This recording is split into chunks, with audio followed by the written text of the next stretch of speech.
Shane को पता था कि तियान बुलुओ की बात सही थी। असंख्य परिवर्तनों का लगातार जवाब देने के लिए पर्याप्त अंतर्दृष्टि की आवश्यकता होती है। स्वर्ग और मनुष्य की एकता की स्थिति में तियान बुलुओ आसानी से अपरिवर्तित प्रतिक्रियाओं के साथ असंख्य परिवर्तनों का जवाब देने में सक्षम हो सकता है।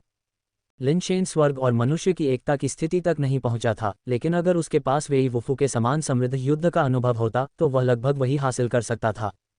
दुर्भाग्य से लिन शेन के पास न तो स्वर्ग और मनुष्य की एकता की स्थिति थी और न ही वेई वुफू का व्यापक युद्ध अनुभव था।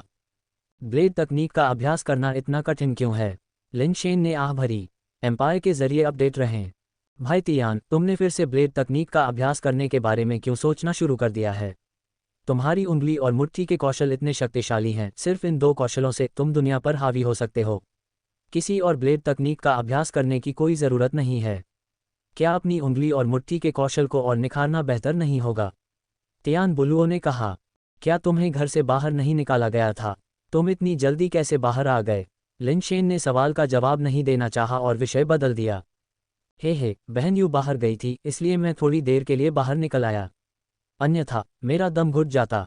चूंकि तुम यहाँ हो तो चलो स्वर्ग और दिव्य प्राणियों के कौशल का एक साथ अभ्यास करते हैं। तियान बुलुओ ने लिन शेन को स्वर्ग और दिव्य प्राणियों के कौशल का अभ्यास करने के लिए खींच लिया। लिन शेन ने फिंगर सैंड या सफिंग फिस्ट का उपयोग नहीं किया, केवल रक्षात्मक मुद्रा के साथ बचाव किया, जिससे तियान बुलुओ निराश हो गया। हालांकि लिन शेन की रक्षा वास्तव में काफ़ी मजबूत थी, लेकिन एक बार जब उन्होंने आगे बढ़ना शुरू किया तो तियान बुलुओ जल्दी से उनकी खामी पकड़ सकता था और आसानी से उन्हें हरा सकता था। भाई तियान, ब्लेड तकनीक का उपयोग करना बंद करो। यह मुझ पर कोई दबाव नहीं डाल रहा है। अब अपनी फिंगर सैंड पर स्विच करो, तियान बुलुओ ने कहा। तियान बुलुओ के शब्दों को सुनकर लिन शेन को अचानक प्रेरणा मिली। ठीक है, मेरा रक्षात्मक रुख पहले से ही बहुत अच्छा है, लेकिन अगर मैं केवल बचाव करता हूं तो कोई भी बल प्रयोग नहीं होता है। तियान बुलुओ अपनी इच्छानुसार हमला करने का प्रयास कर सकता है, जब तक कि उसे कोई दोष न मिल जाए। ऐसा ही किसी और के साथ भी होगा, कोई भी इसका सामना नहीं कर सकता। लिन शेन के विचार तेजी से आगे बढ़े। ऐसा लगता है कि मैं गलत था। असंख्य परिवर्तनों का लगातार जवाब देना ठीक है, लेकिन लगातार जवाब देने का मतलब यह नहीं है कि मैं कोई खतरा नहीं हूं। बचाव करते समय भी मुझे प्रतिद्वंद्वी के लिए खतरा बनना चाहिए, अन्यथा वे बेतहाशा हमला करेंगे, जिससे मेरा बचाव और भी मुश्किल हो जाएगा। Ads by pub future. यह एहसास होने पर लिन शेन के रक्षात्मक रुख का विवरण सूक्ष्म रूप से बदलने लगा। ये देखकर कि लिन शेन अभी भी ब्लेड तकनीक का उपयोग करने पर जोर दे रहा था, तियान बुलुओ कुछ हद तक असहाय महसूस कर रहा था। फिर भी जब उसने फिर से हमला करने की कोशिश की तो उसे अचानक लगा कि कुछ गड़बड़ है और वह हिंसक रूप से कांप उठा। यदि पहले लिन शेन उसके लिए इच्छानुसार मारने के लिए एक पंचिंग बैग की तरह था, तो वह अब स्पाइक्स से ढका एक पंचिंग बैग बन गया था। अगर तियान बुलुओ ने लापरवाही से हमला किया तो उसे स्पाइक्स चुभ सकते थे। अब ये दिलचस्प हो रहा है। तियान बुलुओ की नज़र गंभीर हो गई। उसे जल्दी ही एहसास हो गया कि वह लिन शेन पर हमला करने की हिम्मत नहीं कर सकता। इस बार लिन शेन की रक्षा खामियों से भरी हुई थी, पहले की तरह सही नहीं थी। लेकिन भले ही वह उन खामियों का फायदा उठाता, वह लिन शेन को केवल मामूली चोटें ही पहुंचा सकता था, जबकि लिन शेन ने उसे यह एहसास दिलाया था कि वह उसे एक ही वार में मार डालने के लिए तैयार है। भाई तियान, ये कैसी तकनीक है? क्या ये जीवन के लिए जीवन से लड़ना नहीं है? तियान बुलुओ ने असहाय होकर कहा। वह लिन शेन के पास अभ्यास के लिए आया था, मौत से लड़ने के लिए नहीं। ऐसी स्थिति में वह खुद को हमला करने के लिए नहीं ला सका।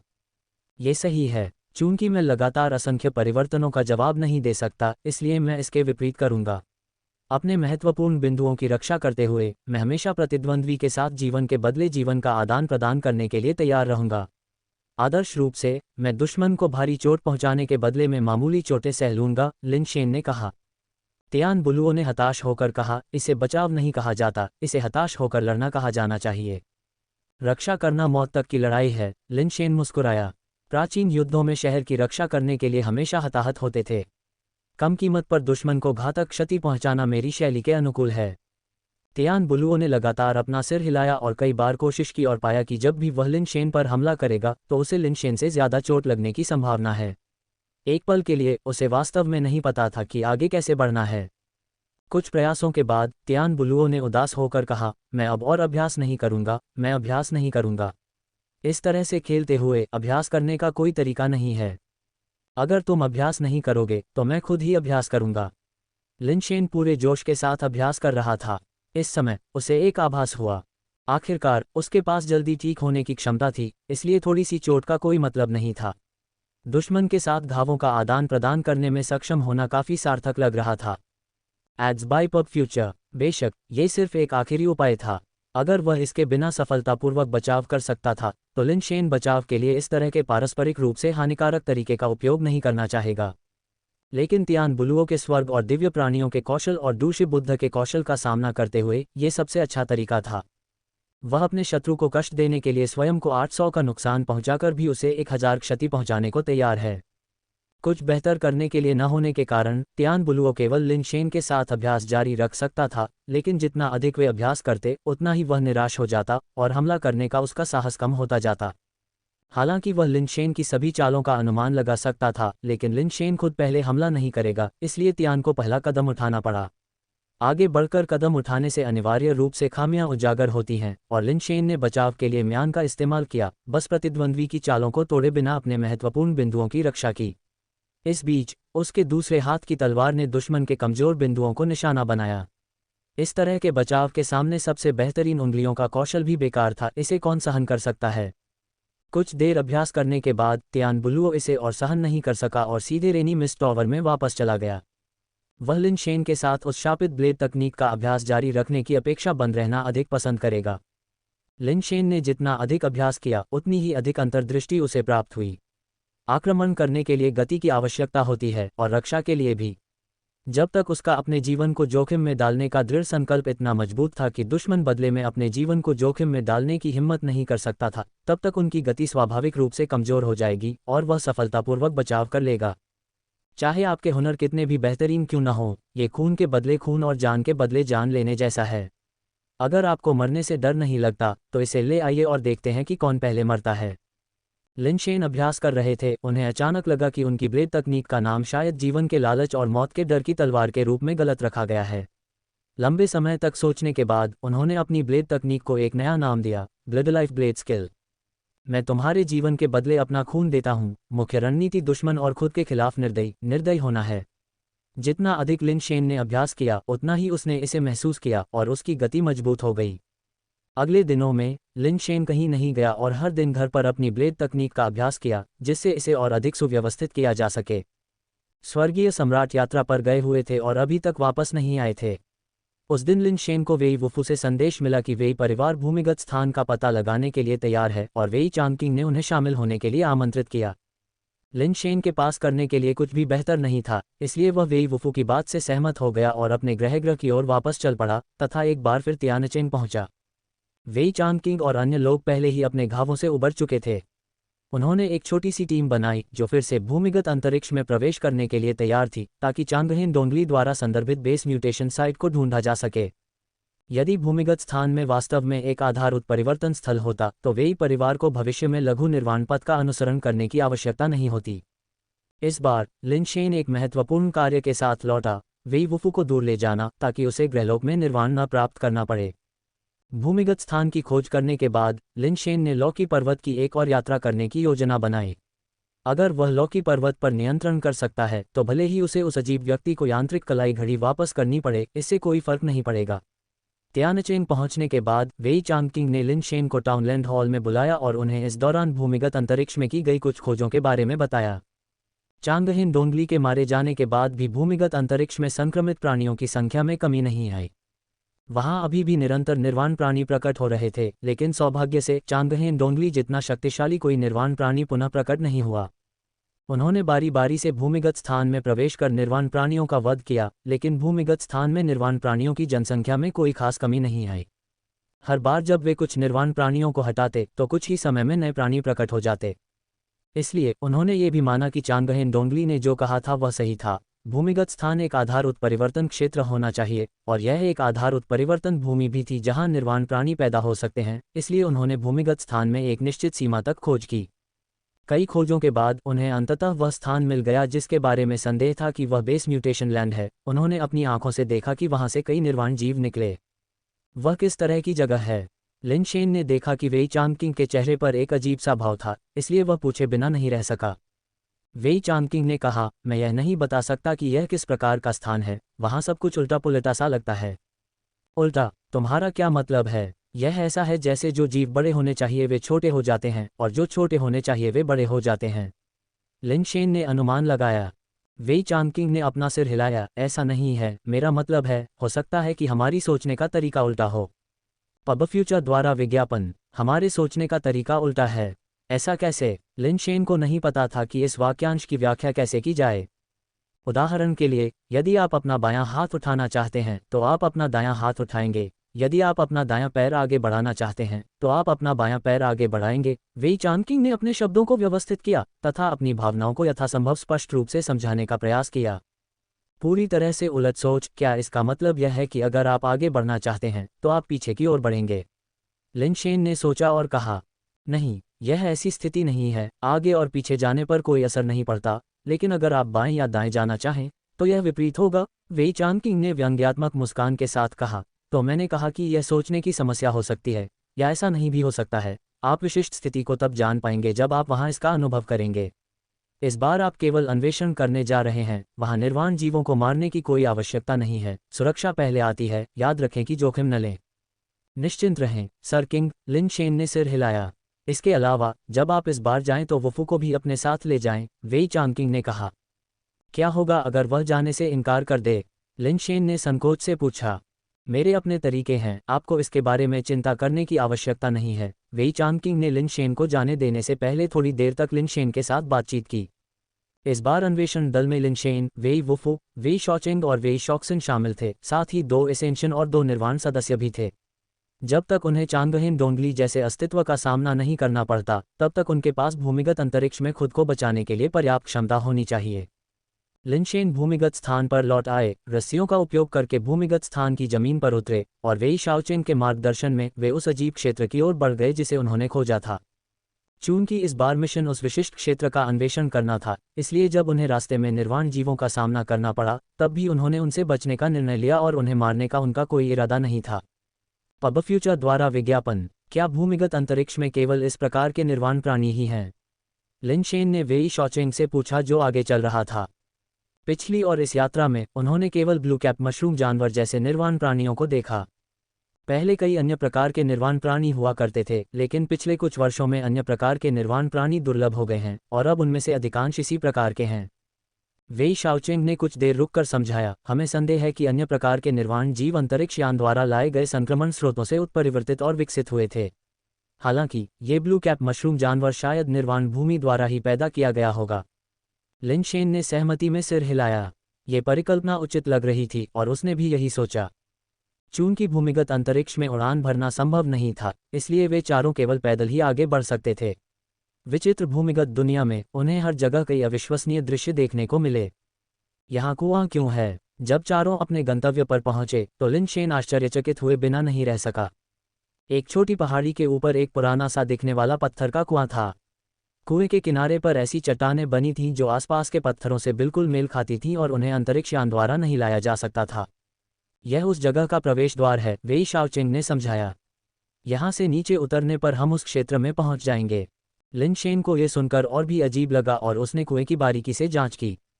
कुएं की दीवारें चट्टानी थीं और यह स्पष्ट नहीं था कि उन्हें हाथ से तराशा गया था या प्राकृतिक रूप से बनाया गया था। कुआं बहुत गहरा नहीं था, पानी शीशे की तरह चिकना था, सतह से करीब 10 मीटर नीचे। पब फ्यूचर द्वारा विज्ञापन, यदि यह चीज़ मानव निर्मित होती तो लिन शेन को आश्चर्य होने लगता कि क्या लोग पहले भी इस भूमिगत दुनिया में गए थे या क्या यहाँ पहले से ही बुद्धिमान जीवन था। वेई शाओचेंग ने कहा, मैं पहले नीचे जाऊंगा। अगले व्यक्ति के जाने से पहले 1 मिनट रुको, तुम दोनों को भी ऐसा ही करना चाहिए। सुरक्षा सुनिश्चित करने के बाद वह कुएं में कूद गया। नीचे देखते हुए लिन शेन ने देखा कि वेई शाओचेंग के नीचे उतरने के बाद वह कुएं के पानी में गायब हो गया। कुएं में लहरें छोटी थीं और जल्द ही एक प्राचीन, अशांत कुएं की तरह शांत अवस्था में लौट आईं। वांग शॉक्सिन ने उन्हें एक बार और याद दिलाया और फिर नीचे कूद गया। 1 मिनट तक इंतजार करने के बाद वेई वुफू ने लिन शेन को पहले कूदने के लिए कहा, क्योंकि वह चिंतित था कि लिन शेन का चंचल स्वभाव उस पर हावी हो जाएगा और वह मिनट पूरा होने से पहले ही छलांग लगा देगा। लिन शेन नीचे कूदा और कुएं के पानी में गिर गया, लेकिन अजीब बात यह है कि उसे पानी में प्रवेश करने का कोई एहसास नहीं हुआ। इसके बजाय ये बहुत नर्म हवा के कुशन पर कदम रखने जैसा था। यह अनुभूति तुरंत गायब हो गई और जब तक उसे इसका एहसास हुआ, उसने खुद को एक गुफा में खड़ा पाया। उसके साथ वांग शाओचेंग और वांग शॉक्सिन भी सूखे खड़े थे। वांग शाओचेंग ने उसे एक तरफ खींच लिया। लिन शेन ने ऊपर देखा और पाया कि गुफा की छत पर एक कुआं भी था, जो पत्थर की छत पर उल्टा था और अंदर कुएं का पानी था। जैसे ही वह इस दृश्य को देखकर आश्चर्यचकित हो रहा था, कुएं का पानी हिल गया और वेई वुफू उसमें से गिर गया। मुझे कुछ भी उल्टा क्यों महसूस नहीं हो रहा है? लिन शेन ने अपना हाथ बढ़ाया, उसे अपने शरीर में कुछ भी गड़बड़ महसूस नहीं हुई, न ही उसे उल्टेपन की अनुभूति हुई जिसका उल्लेख वेई चांगकिंग ने किया था। जल्दी मत करो, एक बार जब हम गुफा से बाहर निकलेंगे तो तुम्हें इसका एहसास होगा, वेई शाओचेंग ने आगे बढ़ते हुए कहा। वे चारों जल्दी से गुफा से बाहर निकल गए और जो चमक उनके सामने आए उससे उनकी आंखें, जो गुफा के अंधेरे की आदी हो चुकी थीं, समायोजित होने के लिए संघर्ष करने लगीं। लिन शेन ने अपनी आंखों को रोशनी से बचाने के लिए अपना दाहिना हाथ ऊपर उठाने की कोशिश की, लेकिन पाया कि उसने अपना बायां हाथ उठा लिया था। हालांकि उसने गलत हाथ उठाया, लेकिन इसका कोई खास असर नहीं हुआ। फिर भी वह अपने बाएं हाथ से अपनी आंखों को रोशनी से बचाने में कामयाब रहा। तो यह वास्तव में होता है, लिन शेन ने मन ही मन कहा। पुनः परीक्षण किया और पाया कि यह ठीक वैसा ही है जैसा वेई चांगकिंग ने बताया था। जब वह बाईं ओर चलने का इरादा करता तो वह दाईं ओर चला जाता, और जब वह अपने बाएं पैर से आगे बढ़ना चाहता तो उसका दाहिना पैर आगे बढ़ जाता। फिर भी आगे या पीछे चलने में कोई समस्या नहीं थी। लिन शेन को एक पल के लिए इस अनुभूति को समायोजित करने में कठिनाई हुई। ऐसा महसूस हुआ जैसे उसका मस्तिष्क अव्यवस्थित हो गया हो, ऐसा लगा जैसे वह चलना भूल गया हो। लतबाजी करने की कोई ज़रूरत नहीं है। हर किसी को पहली बार आने पर अनुकूल होने के लिए समय चाहिए होता है। हम कुछ ही बार आने के बाद इस विचित्र वातावरण के आदी हो गए, और अब भी हम कभी कभी गलतियां करते हैं, वेई शॉक्सिन ने मुस्कुराते हुए कहा। लिन शेन ने सिर हिलाया और धीरे धीरे उस अजीब वातावरण के अनुकूल ढलने लगा। वे अब एक घाटी में थे जो हर जगह रंग बिरंगे मशरूमों से भरी हुई थी। आसमान चमकीला नीला था और बहुत चमकीला होने के बावजूद सूरज कहीं नजर नहीं आ रहा था। घाटी के अंत में एक बड़ा पहाड़ था जिसने घाटी को दो भागों में विभाजित कर दिया, जिससे ये दो अलग अलग दिशाओं में फैल गई। लिन शेन को सामान्य रूप से चलने में थोड़ा समय लगा। हालांकि वेई वुफू भी यहाँ पहली बार आया था, लेकिन उसने काफ़ी अच्छी तरह से खुद को ढाल लिया और जल्द ही वह बाहर की तरह चलने लगा।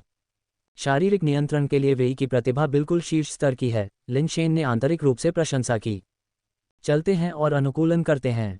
कम समय में पूरी तरह से इसकी आदत डालना कठिन है, वेई शाओचेंग ने कहा, जब उन्होंने देखा कि लिन शेन सामान्य रूप से चलने में सक्षम थे और उन्हें धीरे धीरे घाटी से होते हुए ले गए। आगे बढ़ना कोई समस्या नहीं थी, क्योंकि लिन शेन चलते हुए लगातार अपनी भुजाएं उठाते रहे, अपने अंगों को नियंत्रित करने की पूरी कोशिश करते रहे। क्या यहाँ के मशरूम जहरीले हैं? लिन शेन ने घाटी में बहुरंगी मशरूमों को देखते हुए पूछा। वे जहरीले होते हैं। यदि आप गलती से कोई मशरूम खा लें या उसका तरल पदार्थ निगल लें तो आपको भ्रम हो जाएगा, वेई शाओचेंग ने स्पष्ट रूप से उत्तर दिया। स्पष्ट रूप से उन्होंने इसे पहले भी खाया था। लिन शेन अपने शरीर की प्रतिरोधक क्षमता बढ़ाने के लिए इसे आजमाना चाहता था, लेकिन अभी समय नहीं था। Ads by pub future. जब वे घाटी के दोराहे पर पहुंचे तो उन्हें कोई भी प्राणी नहीं दिखा। ये लिन शेन की कल्पना से बिल्कुल अलग था। उसने सोचा था कि यहाँ बहुत सारे निर्वाण प्राणी होंगे, लेकिन उसे एक भी नहीं दिखा। हमने पहले दो रास्तों के दोनों रास्तों का पता लगाया था, लेकिन कुछ कारणों से हम आगे नहीं बढ़ सके। चलो आज बाईं ओर से चलते हैं, वांग शाओचेंग ने सुझाव दिया और बाएं दो रास्तों से नीचे की ओर बढ़ गए। लिन शेन और दो अन्य लोग पीछे पीछे चले गए। घाटी का ये हिस्सा पहले की तरह सीधा नहीं था, यह एक तरफ अर्धचंद्र की तरह मुड़ा हुआ था। वे जितना आगे बढ़ते गए, घाटी में उतने ही ज्यादा मशरूम दिखाई देने लगे। पहले तो वे उनसे बच गए, लेकिन बाद में उन्हें मशरूमों पर पैर रखकर आगे बढ़ना पड़ा। मशरूमों पर पैर रखते ही उन्हें पैरों के नीचे नरमपन जैसा एहसास हुआ और वे अपने जूतों के नीचे से रंग बिरंगा तरल पदार्थ निकलता हुआ देख सकते थे, जो उन्हें अजीब तरह से काफी संतोषजनक लगा। घाटी घुमावदार होने के कारण वे दूर तक नहीं देख पा रहे थे, केवल ये देख पा रहे थे कि घाटी की दीवारें भी बहुरंगी मशरूमों से भर गई हैं। बाद में पूरी दीवार विभिन्न रंगों के मशरूमों से ढक गई, जैसे कि जगह को भर रही चमकदार, डरावनी आंखें। लिन शेन को खुशी थी कि उसे क्लस्टर्स का डर नहीं था, क्योंकि ऐसी जगह वास्तव में घातक हो सकती थी।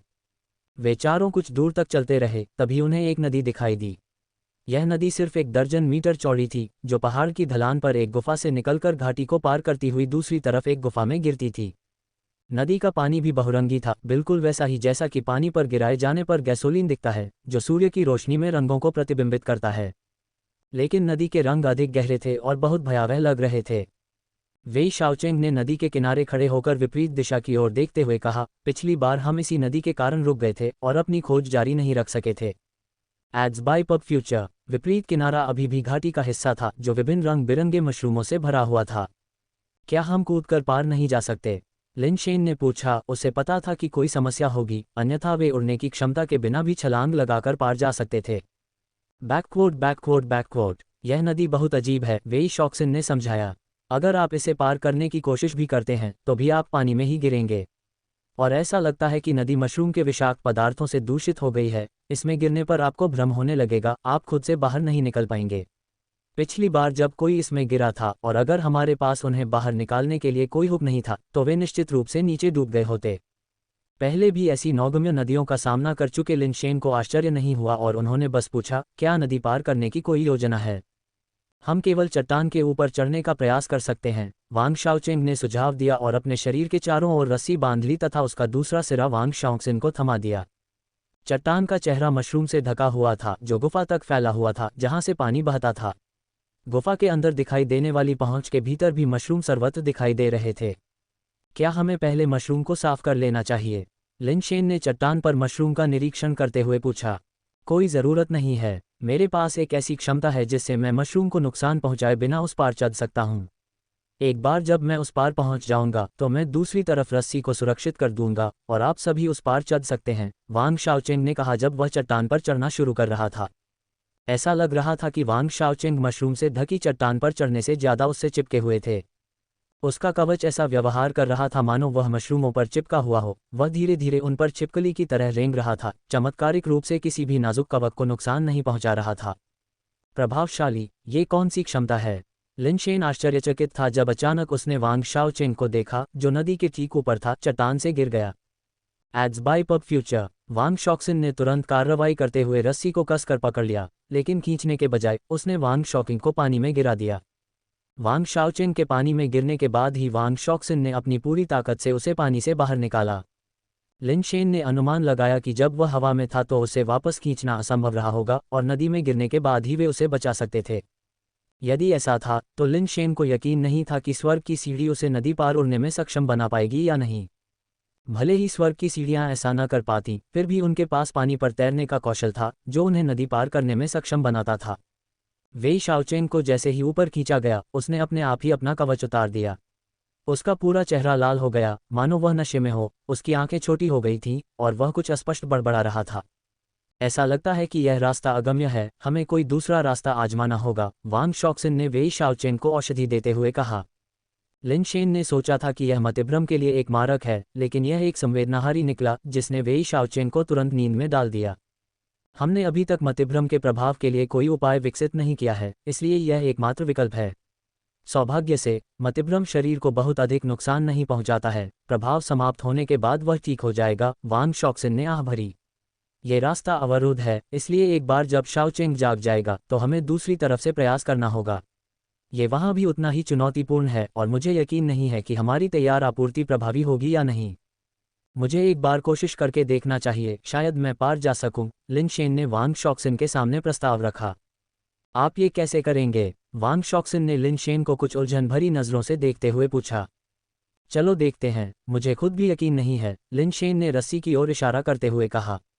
इसे मेरे चारों ओर बांध दो। वांग शॉक्सिन ने वेई शाओचेंग से रस्सी खोली, उसे लिनशेन पर बांधा और पहले की तरह रस्सी पकड़ना शुरू कर दिया। लिनशेन ने गहरी सांस ली और नदी की ओर चलना शुरू कर दिया। तुम क्या कर रहे हो? वांग शॉक्सिन ने देखा कि लिनशेन वास्तव में नदी में उतरने की कोशिश कर रहा था। वह चौंक गया और जल्दी से उसे पकड़ लिया, कुछ गुस्से में कहा, नदी के मतिभ्रमकारी गुण मस्तिष्क को नुकसान पहुंचा सकते हैं, अपने स्वास्थ्य के साथ मजाक मत करो। तभी लिनशेन को एहसास हुआ कि उनका पहले वाला लापरवाह रवैया वास्तव में लापरवाह नहीं था, इसके बजाय उन्होंने चुपचाप जोखिम उठाया था। शेन को समझ नहीं आ रहा था कि क्या कहे। उसे पहले ही यह सोच लेना चाहिए था, वेई परिवार के लिए वेई वुफू जैसे किसी व्यक्ति का पालन पोषण करना उनके लिए एक अलग समूह होना चाहिए। अंकल शिन, मेरे पास एक सुपर सेल्फ हीलिंग क्षमता है, इसे आजमाना ठीक है, लिनशेन ने कहा। वेई शॉक्सिन ने हठपूर्वक अपना सिर हिलाया, नहीं, मस्तिष्क को इस तरह की क्षति स्थायी और अपरिवर्तनीय है। अगर इसे ठीक नहीं किया जा सकता है तो मैं इसे बूढ़े गुरु को नहीं समझा सकता। चलो दूसरा रास्ता अपनाते हैं। अंकल शिन, मुझे पूरा विश्वास है कि मैं इसे पार कर सकता हूँ। कृपया मुझे प्रयास करने दीजिए। लिनशेन को पता था कि यदि वे दूसरा रास्ता अपनाते हैं तो इसका मतलब शायद वेई शॉक्सिन और अन्य लोगों को खुद ही जोखिम उठाना होगा। स्वर्ग की सीढ़ी और पानी पर तैरने के कौशल के साथ उसे लगभग यकीन था कि वह नदी को पार कर सकता है। भले ही नदी स्वर्ग की अवहेलना करती हो और वह अपनी अग्निबीज क्षमता के साथ पार न कर सके, फिर भी उसके पास सुरक्षा जाल के रूप में विकास सिद्धांत और ठीक होने के लिए सुपर रिकॉन्स्टिट्यूशन था। यह उन्हें फिर से जोखिम उठाने से कहीं बेहतर था। वेई शॉक्सिन उसे रोकना चाहता था, लेकिन वेई वुफू ने बगल से कहा, चाचा, वह कर सकता है। वेई शॉक्सिन ने वेई वुफू को संदेह से देखा, ऐसी बात में निश्चितता कैसे हो सकती है। कुछ देर रुकने के बाद वेई शॉक्सिन ने कहा, लिनशेन, मैं जानता हूं कि तुम शक्तिशाली हो, लेकिन यही कारण है कि तुम्हें जोखिम नहीं उठाना चाहिए। तुम ही हो जिसके पास आगे बढ़ने और हमारी मानव जाति के लिए आकाश का एक टुकड़ा सहारा देने का मौका है। इस तरह की तुच्छ चीज पर अपना भविष्य दांव पर लगाना उचित नहीं है, यहाँ तक कि 10,000 में से एक मौके पर भी नहीं। लिनशेन को वास्तव में नहीं पता था कि क्या कहना है। वेई परिवार की देखभाल वास्तव में उनके अपने परिवार के सदस्यों से अलग नहीं थी। अन्य लोग निश्चित रूप से उसे इस तरह से नहीं रोकेंगे। अंकल शिन, मैं जुआ नहीं खेल रहा हूँ। मुझे पूरा विश्वास है कि मैं अपनी बात मनवा सकता हूँ। आप वुफू को जानते हैं, वह झूठ नहीं बोलता। लिनशेन को वेई शॉक्सिन को समझाना पड़ा। Ads by pub future. Wei Shaoxin ये सुनकर झिझक गया। वह स्वाभाविक रूप से वेई वुफू के चरित्र को जानता था। अगर वेई वुफू ने कहा कि लिनशेन ऐसा कर सकता है, तो यह संभवतः संभव था। लेकिन लिनशेन पहली बार यहाँ आए थे, तो वह इतने आश्वस्त कैसे हो सकते थे। चाचा शिन, रस्सी को अच्छी तरह से बांधो। वेई शॉक्सिन को हिचकिचाते हुए देखकर लिनशेन ने छलांग लगा दी, नदी की सतह पर कूदने का इरादा किया। लेकिन जैसे ही वह झील के पास पहुंचा, उसने महसूस किया कि एक जबरदस्त ताकत उसके शरीर को नीचे की ओर खींच रही है। लिनशेन ने जल्दी से अपने बाएं पैर को अपने दाएं पैर की पीठ पर रखा और फिर से ऊपर कूदने की कोशिश की। वह कुछ दूरी तक छलांग लगाने में सफल तो हुआ, लेकिन उसकी छलांग की ऊंचाई उसके गिरने की गति से कम थी। वह नदी में गिरने ही वाला था। लिनशेन को थोड़ा आश्चर्य हुआ। उसे एहसास हुआ कि इस नदी में वाकई कुछ अजीब बात है, इसका खिंचाव बहुत ज्यादा था। हालांकि स्वर्ग की सीढ़ियां इस्तेमाल करने लायक थीं, लेकिन यह मुक्त होने के लिए पर्याप्त नहीं थी। वेई शॉक्सिन ने यह सब देखकर अपनी हिचकिचाहट पर बहुत पछतावा किया और महसूस किया कि उसे निर्णायक नहीं होना चाहिए था। उसे लिनशेन पर जोर देना चाहिए था कि वह जोखिम न उठाए। उसने रस्सी को कसकर पकड़ लिया और लिनशेन के पानी में गिरते ही उसे बाहर खींचने के लिए तैयार हो गया, ताकि नदी से होने वाली क्षति को यथासंभव कम किया जा सके। अब उसने रस्सी नहीं खींची, क्योंकि ऐसा करना असंभव था। जबरदस्ती खींचने से रस्सी टूट ही जाएगी। जैसे ही लिनशेन नदी में गिरने वाला था, वेई शॉक्सिन रस्सी खींचने के लिए तैयार था, लेकिन अचानक उसने देखा कि लिनशेन अपने पैर की नोक से पानी की सतह को हल्के से टैप कर रहा है, जैसे कि एक ड्रैगनफ्लाई पानी को तैर रहा हो या एक प्रकाश शरीर तकनीक का अभ्यास कर रहा हो। वास्तव में पानी की सतह पर कदम रख रहा हो और कदम से कदम मिलाकर तेजी से दूसरी तरफ उतर रहा हो। वेई शॉक्सिन हैरान और खुश दोनों थे। लिनशेन, क्या तुम ठीक हो? मैं ठीक हूँ, मैं पहले रस्सी को सुरक्षित करूंगा। लिनशेन ने अपने शरीर से रस्सी को खोला, एक बड़ा पत्थर पाया और पत्थर के चारों ओर रस्सी बांधने की कोशिश की। Ads by pub future. हिलना मत, इस पर हर जगह मशरूम हैं। अगर आप रस्सी बांधेंगे तो मशरूम को नुकसान हो सकता है और संभवतः जहर से दूषित हो सकते हैं। रस्सी को अपने हथियार से बांधें और फिर हथियार को पत्थर में ठूंस दें, वेई शॉक्सिन ने जल्दी से कहा। लिनशेन ने वैसा ही किया जैसा वेई शॉक्सिन ने सुझाया था। उसने रस्सी को अपनी म्यान में रखी तलवार से बांधा और फिर तलवार को पत्थर में घोंप दिया। ये देखकर कि लिनशेन ने काम पूरा कर लिया है, वेई शॉक्सिन ने रस्सी को खींचना शुरू कर दिया, उसे सीधा करने और सुरक्षित करने की कोशिश की। लेकिन एक नई समस्या सामने आई। रस्सी के पानी की सतह से ऊपर आ जाने के बाद उसे ऊपर नहीं खींचा जा सका। शिन, खींचना बंद करो, नदी की ताकत बहुत विचित्र है, कुछ भी सतह पर बिना चूसे नहीं रह सकता। लिनशेन को पहले से ही एहसास हो गया था कि रस्सी के साथ नदी पार करने की विधि काम नहीं कर सकती है। जब वह अभी आया था, वह एक बार फिर नदी की सतह की ओर छलांग लगाए, पानी पर तैरने के कौशल का उपयोग करते हुए विपरीत किनारे पर लौट आया। फिर वेई वुफू के पास गया और सीधे उसे ऊपर उठा लिया। वेई वुफू को पता था कि लिनशेन क्या करना चाहता है और उसने बिना किसी अनावश्यक हरकत के लिनशेन के साथ सहयोग किया। लिनशेन, वेई वुफू को उठाकर फिर से नदी की सतह की ओर कूदा, जिससे वेई शॉक्सिन डर गया। लेकिन फिर उसने देखा कि लिनशेन वेई वुफू को उठाकर नदी की सतह पर कदम रख रहा है और नदी में गिरे बिना विपरीत किनारे की ओर भाग रहा है। बूढ़े मालिक लिनशेन को अच्छे कारण से महत्व देते हैं। वेई शॉक्सिन ने उसकी चिंताओं को पूरी तरह से दूर कर दिया। लिनशेन ने इस प्रक्रिया को दोहराया और वेई शॉक्सिन तथा बेहोश वेई शाओचिंग दोनों को नदी के पार ले गए। वे चारों नदी के किनारे आराम करने लगे और वेई शाओचिंग के जागने का इंतजार करने लगे। लगभग 1 घंटे के बाद वेई शाओचिंग को अंततः होश आ गया, लेकिन उसकी हालत कुछ गड़बड़ लग रही थी, जैसे सिरदर्द के साथ हैंगओवर हो। Ads by pub future. काफी देर बाद वेई शाओचिंग की हालत काफी बेहतर नजर आने लगी। वेई शाओचेंग ने कहा, अब मैं ठीक हूँ, ऐसा लगता है कि हम इस नदी को पार नहीं कर सकते, चलो दूसरी तरफ चलते हैं। वेई शॉक्सिन ने मुस्कुराते हुए कहा, हम पहले ही पार कर चुके हैं। पार किया? हम कैसे पार हुए? वेई शाओचेंग दंग रह गए और नदी के उस पार देखने लगे। हालांकि दोनों किनारे एक जैसे लग रहे थे, लेकिन घाटी में एक वक्रता थी और उन्होंने पहले इस पर ध्यान नहीं दिया था। अब करीब से निरीक्षण करने पर उन्हें वास्तव में एहसास हुआ कि वे विपरीत दिशा में थे। वेई शॉक्सिन ने मुस्कुराते हुए घटना के बारे में बताया, लिन शेन ने हमें पार कराया, वह पानी की सतह पर चल सकता है। ये सुनने के बाद वेई शाओचेंग ने हंसते हुए कहा, तुम बच्चे वाकई कमाल हो, तुमने वाकई कमाल कर दिया। अगर मुझे पता होता कि यह इस तरह किया जा सकता है तो मैं खुद को शर्मिंदा नहीं करता। अगली बार मैं पहले जाऊंगा, लिन शेन ने कहा। ऐसा नहीं चलेगा, वेई शाओचेंग ने जल्दी से अपना सिर हिलाया। आप बस ईमानदारी से हमारा अनुसरण करें, खिलवाड़ न करें, अगर आप घायल हो गए तो हम बूढ़े मालिक को समझा नहीं पाएंगे। चारों ने अपनी यात्रा पुनः शुरू की, घाटी के साथ साथ आगे बढ़ते रहे और कुछ ही देर में उन्हें आगे कुछ विशाल रंग बिरंगे मशरूम दिखाई दिए। वे विशालकाय रंग बिरंगे मशरूम घाटी में प्राचीन वृक्षों की तरह खड़े थे, जिनकी मशरूम की टोपियां वृक्ष की छतरियों जितनी बड़ी थीं। लिन शेन और उसके साथी सावधानीपूर्वक उन विशाल मशरूमों के पास से गुजरे तथा छोटे मशरूमों पर कदम रखते हुए उन्होंने पाया कि विशाल मशरूम गतिशील प्राणी नहीं थे, वे छोटे मशरूमों की तरह ही थे, केवल बड़े आकार के। वे लापरवाही करने की हिम्मत नहीं कर पाए। मशरूम इतने बड़े थे कि उनकी विषाक्तता और भी अधिक थी, अगर वे फट गए तो वे बिना किसी नुकसान के बच नहीं पाएंगे। वे जितना आगे बढ़ते गए, घाटी में उतने ही बड़े मशरूम दिखाई देने लगे।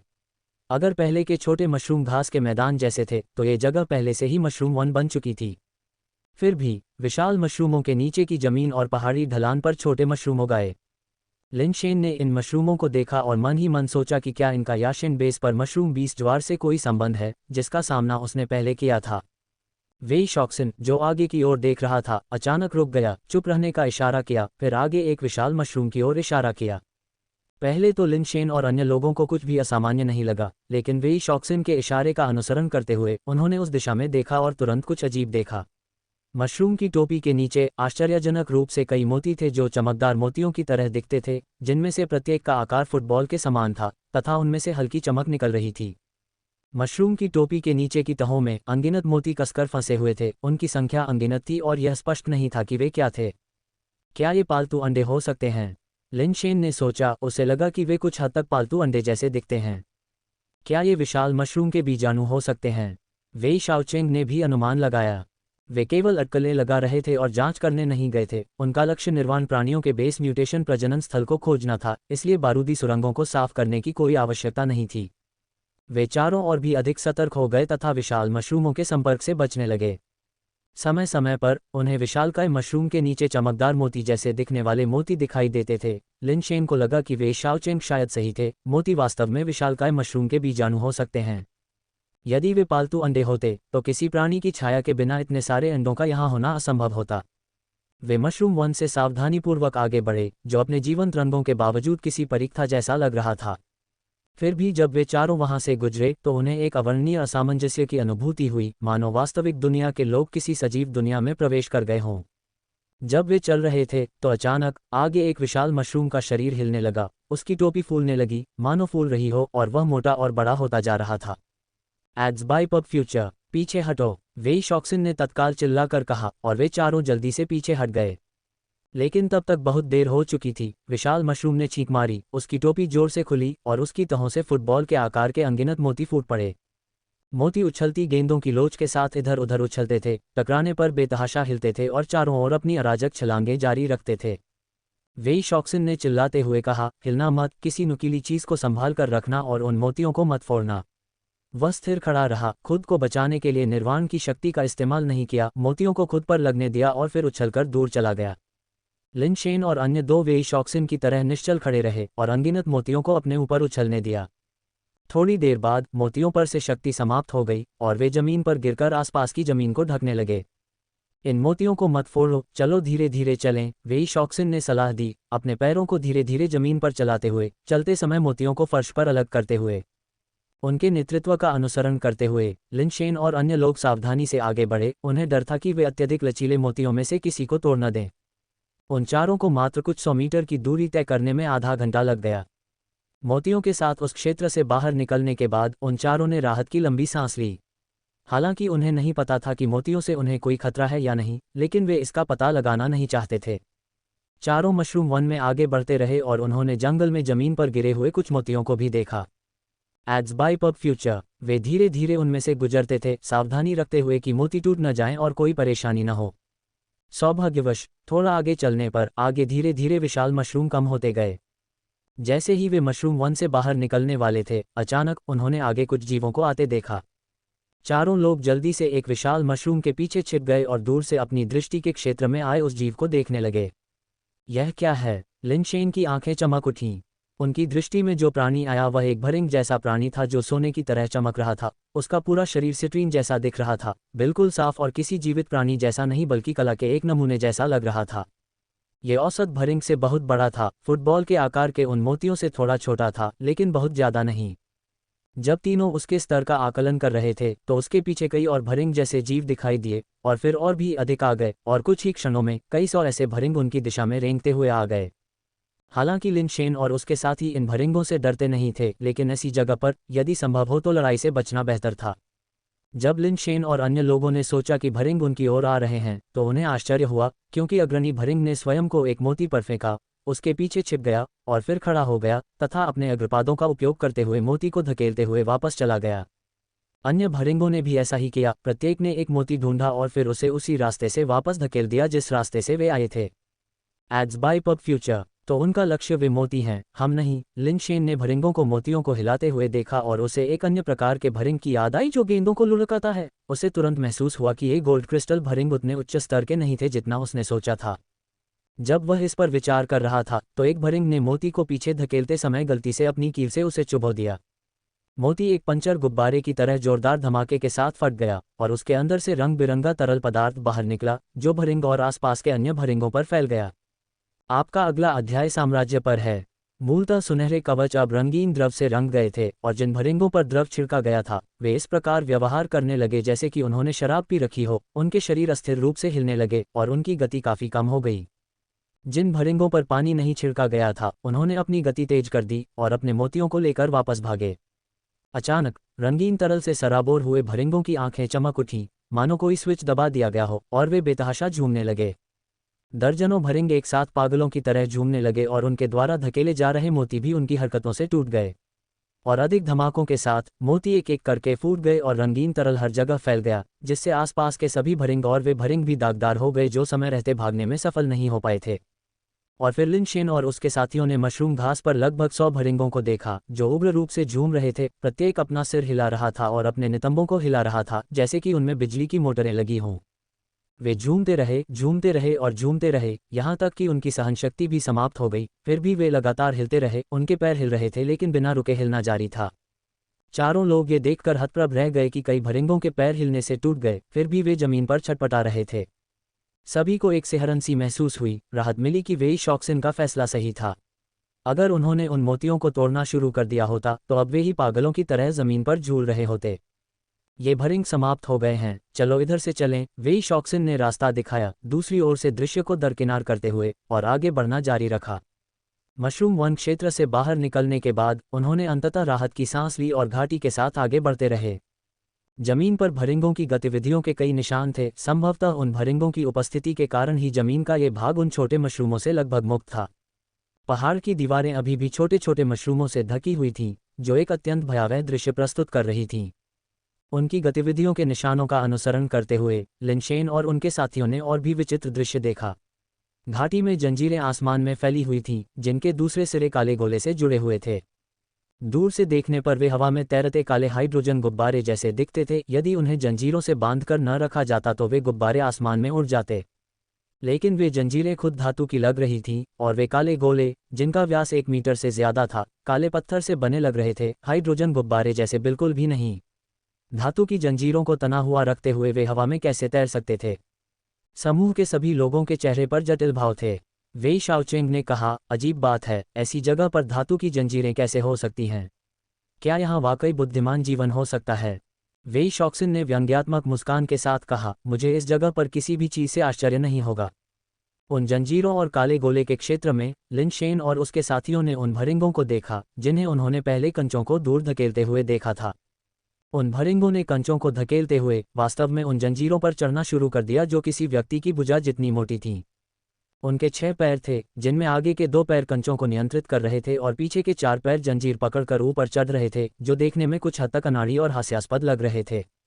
क्या ये हो सकता है कि वे काले गोले भरिंगों के घोंसले हों? लेकिन काले गोले पर उनके प्रवेश के लिए कोई दरार नहीं है, तो वे अंदर कैसे आएंगे? लिन शेन ने आश्चर्य से पूछा। स्वाभाविक रूप से कोई भी जवाब नहीं दे सका, क्योंकि वेई शाओचेंग और अन्य लोग भी ये चीजें पहली बार देख रहे थे। एड्स बाय पब फ्यूचर, ये सही नहीं है। वेई शाओचेंग ने अचानक उस जगह की ओर इशारा किया जहां जंजीरें जमीन से जुड़ी हुई थीं और कहा, देखिए, ये जंजीरें मानव निर्मित नहीं लगती, बल्कि ऐसा लगता है जैसे वे प्राकृतिक रूप से उगी हैं। उनके निर्देश का पालन करते हुए लिन शेन ने देखा कि जिस स्थान पर जंजीरें जमीन से मिलती थीं, वहां जंजीरों पर जड़ों जैसी दिखने वाली धातु की किस्में थीं, जो जमीन के अंदर धंसी हुई थीं। ये बात विचित्र थी, परंतु धातु की वे जंजीरें ऐसी लग रही थीं मानो वे सीधे जमीन से उगाए हों। जब चारों इस विचित्रता पर आश्चर्यचकित हो रहे थे, तो उनमें से एक भरिंग ने पहले ही एक काले गोले के ऊपर एक कंचा ठूंस दिया था। क्योंकि उनका ध्यान धातु की जंजीरों पर चला गया था, उनमें से किसी ने भी यह नहीं देखा कि भरिंग ने गोले के शीर्ष पर कंचे को कैसे पहुंचाया। जैसा उन्होंने सोचा था, उसके विपरीत काले गोले के शीर्ष पर कंचा रखने के बाद भरिंग गोले में प्रवेश करने के बजाय वापस नीचे उतर गया, जिससे ये पुष्टि हो गई कि यह उनका घोंसला नहीं था। जब लिन शेन यह अनुमान लगा रहे थे कि भरिंग ने संगमरमर को वहां क्यों रखा था, तो काला गोला अप्रत्याशित रूप से बिना किसी चेतावनी के टूटकर खुल गया। वह काला गोला, जिसमें कोई दरार नहीं थी, कई भागों में विभाजित हो गया और फूल की तरह खिल उठा। संगमरमर विस्तारित काले गोले में गिर गया, लेकिन लिन शेन और अन्य लोग संगमरमर पर ध्यान केंद्रित नहीं कर रहे थे, क्योंकि उस काले गोले के अंदर उन्हें एक जाना पहचाना चेहरा दिखाई दिया। चांगहेन डोंगली, लिन शेन ने धीमे स्वर में कहा। मांसल एंटीना की एक जोड़ी से सजे नीले गोलाकार हेलमेट के साथ ये चांगहेन डोंगली के अलावा और कौन हो सकता है? Ads by pub future. लेकिन चांगहेन डोंगली के विपरीत काले गोले के अंदर मौजूद प्राणी के सिर पर न केवल नीला हेलमेट था, बल्कि उसका शरीर भी नीले कवच से ढका हुआ था, जो नीले कवच के एक आरामदायक सूट के समान था। जब उनका सामना चांगहेन डोंगली से हुआ था, तो उसके सिर पर नीला हेलमेट था, लेकिन उसका शरीर नंगा था। काले गोले के भीतर बैठा प्राणी, हालांकि बिल्कुल चांगहेन डोंगली जैसा दिख रहा था, उसके शरीर पर नीले रंग का कवच था और उसके हाथ में भेड़िया दांत जैसा हथियार नहीं था। Backward backward backward. Lin Shen और अन्य सभी के चेहरों पर गंभीर भाव थे। उन्होंने पहले ही चांगहेन डोंगली को मारने के अपने सभी साधन समाप्त कर दिए थे, और केवल बड़ी कठिनाई से वे उसे मारने में कामयाब हुए थे। इस काले गोले के अंदर आश्चर्यजनक रूप से चांगहेन डोंगली के समान ही एक अन्य प्राणी मौजूद था, और वह मुख्य मुद्दा भी नहीं था। इससे भी ज्यादा भयावह बात यह थी कि हवा में लटके इन काले गोलों की संख्या अनगिनत थी। उनकी नज़र में इनकी संख्या सैकड़ों से भी कम नहीं थी। यदि प्रत्येक काले गोले में चांगहेन डोंगली जैसा कोई प्राणी हो, तो यदि ये प्राणी जीवित हो जाएं तो मनुष्य कैसे सामना करेंगे? सैकड़ों या हजारों चांगहेन डोंगली का सामना करना पड़ेगा। भले ही वे परिवार अपनी जान दे दे, लेकिन यह इस घाटे को पूरा करने के लिए पर्याप्त नहीं होगा। अरे, यहाँ आखिर क्या हो रहा है? लिन शेन खुद को रोक नहीं सका और धीरे से कोसने लगा। उसके पास डेथ पाउडर और फेइज फैटिक थे, इसलिए वह निर्वाण प्राणियों से नहीं डरता था। यहाँ तक कि अगर उनका सामना चांगहेन डोंगली से फिर से होता, तो भी वह नहीं डरता। लेकिन यह एक चांगहेन डोंगली से सामना होने की स्थिति में था। अब यहाँ सैकड़ों, यहाँ तक कि हजारों चांगहेन डोंगली थे, जो किसी के भी दिल को हिला सकते थे। Ads by pub future. काले गोले में बैठे चांगहेन डोंगली की सावधानीपूर्वक जांच करने पर पता चला कि उसका पूरा शरीर एक पारदर्शी तरल पदार्थ में लिपटा हुआ था। उसके शरीर और काले गोले के आधार के बीच कई पारदर्शी ट्यूब जुड़ी हुई थीं, जो चांगहेन डोंगली के शरीर पर कुछ हद तक इव ड्रिप के लिए इस्तेमाल की जाने वाली इन्फ्यूजन ट्यूब की तरह दिख रही थीं। जब मनका काले गोले में गिरा, तो वह नीचे के गाढ़े तरल पदार्थ में गिर गया, और फिर मनका धीरे धीरे उस चिपचिपे तरल पदार्थ में घुल गया। कुछ ही समय में उन पारदर्शी नलियों के अंदर रंगीन तरल पदार्थ दिखाई देने लगा, जो इव ड्रिप के समान था, और उसे प्राणी के शरीर में पहुंचा दिया गया। ये सोचना कि तीव्र मतिभ्रमकारी विषाक्तता वाले मनके का उपयोग उस प्राणी के लिए पोषक घोल के रूप में किया जा सकता है, क्या वे वास्तव में जीवित रहने के लिए इसे खा सकते हैं? वेई शॉक्सिन ने जटिल अभिव्यक्ति के साथ कहा। क्या यह नहीं कहा गया था कि चांगहेन डोंगली डोंगली कबीले का आखिरी सदस्य था? क्या यह नहीं कहा गया था कि उसने डोंगली कबीले का सफाया कर दिया था? यहाँ क्या हो रहा है? क्या ये डोंगली कबीले का सदस्य नहीं है? वेई शाओचेंग ने असमंजस भरे चेहरे के साथ कहा। यह भी संभव है कि यह चांगहेन डोंगली हो, लिन शेन ने कुछ देर रुककर कहा। पहले चांगहेन डोंगली ने कहा था कि वह भगवान बनाने वाली जाति का सदस्य है, और उस समय मुझे पहले से ही कुछ संदेह था। अब ऐसा लगता है शायद चांगहेन डोंगली भगवान बनाने वाली जाति का एक प्रयोगात्मक विषय था और यह बहुत संभव है कि काले गोले के अंदर यह चांगहेन डोंगली का क्लोन हो। बहुत संभावना है अगर यह चांगहेन डोंगली का क्लोन है तो क्या उसके पास चांगहेन डोंगली जैसी ही ताकत है। अगर अन्य काले क्षेत्रों में भी वही क्लोन है जिनकी ताकत भी वैसी ही है। वेई शॉक्सिन ने बोलना समाप्त नहीं किया, लेकिन सभी जानते थे कि परिणाम क्या होगा। उसी समय और अधिक भरिंग जैसे जीवों ने काले गोले के शीर्ष पर मोतियों को धकेला, जो एक के बाद एक खुल गए। लिन शेन और उसके समूह के चेहरे के भाव अत्यंत गंभीर हो गए। उन काले गोले के भीतर प्रत्येक व्यक्ति के पास एक चांगहेन डोंगली बैठा हुआ था। उनकी शक्लें चांगहेन डोंगली जैसी ही थीं, जिनमें नीली हेलमेट वाली मिश्रित आंखें थीं, हालांकि उनके कवच की पूर्णता में भिन्नता थी। कुछ चांगहेन डोंगलिस के कवच बहुत ही पूर्ण थे, यहाँ तक कि चेहरे को भी ढकते थे। एम्पायर पर नई कहानियों का अनुभव करें। कुछ चांगहेन डोंगली अधिकतर नंगे थे, जिनमें नीले हेलमेट को छोड़कर बहुत कम या कोई कवच नहीं था, जबकि अन्य के पास कवच तो थे लेकिन वे अधूरे थे तथा केवल शरीर के एक हिस्से को ही ढकते थे। जैसे ही काले गोले एक एक करके खुले, अधिक से अधिक चांगहेन डोंगलिस लिन शेन और उसके समूह के सामने प्रकट हुए, जिससे उनका डर बढ़ता गया। पहले ये केवल अटकलें ही थीं तथा थोड़ी सी आशा भी थी कि शायद अन्य काले गोले खाली हों तथा उनमें चांगहेन डोंगली क्लोन जैसे जीव न हों। अब वह आशा टूट चुकी थी। लगभग हर खुले काले गोले में एक चांगहेन डोंगली थी, जिसका अर्थ था कि सभी काले गोले में, या कम से कम उनमें से अधिकांश में, एक चांगहेन डोंगली थी। वेई शाओचेंग ने दृढ़ता से कहा, ऐसा लगता है कि वे अभी भी नींद में हैं, आइए इस अवसर का उपयोग करके उनसे छुटकारा पाएं। शेन ने वेई शाओचेंग के समान ही विचार साझा किए। भले ही ये प्राणी चांगहेन डोंगली के क्लोन थे या नहीं, सबसे अच्छी योजना निस्संदेह उनसे निपटना था जब वे अभी भी सो रहे थे। उन चारों के बारे में कहा जा सकता है कि वे पूरी तरह से सहमत थे। यद्यपि यहाँ आने का उनका उद्देश्य हत्या करना नहीं था, फिर भी इस स्थिति में 1 मिनट पहले ही मामले को सुलझा लेने से संभावित रूप से एक आपदा टल सकती थी। यदि चांगहेन डोंगली के क्लोनों का एक भाग भी काले गोले से निकल आया तो मानव मात्र ग्रह उनका सामना नहीं कर पाएगा। तुम दोनों युद्ध के लिए तैयार हो जाओ, शॉक्सिन और मैं ऊपर जाएंगे, वेई शाओचेंग ने कहा, कवच को बुलाकर और एक जंजीर के सहारे ऊपर चढ़ते हुए। वेई शॉक्सिन भी उसके पीछे पीछे चेन पर चढ़ गया। लिन शेन ने भी उसी तरह अपने कवच को बुलाया, साथ ही अपनी पीठ से दुष्ट भूत ब्लेड को बाहर निकाला और वेई वुफू की ओर फेंक दिया। वेई वुफू वर्तमान में पर्पल क्रिस्टल हार्ड विप का उपयोग कर रहा था, जो उसने कछुए की पीठ पर पाया था। लिन शेन द्वारा उसे इविल घोस्ट ब्लेड दिए जाने के बाद वेई वुफू ने अब दोनों हाथों में ब्लेड थाम लिए थे।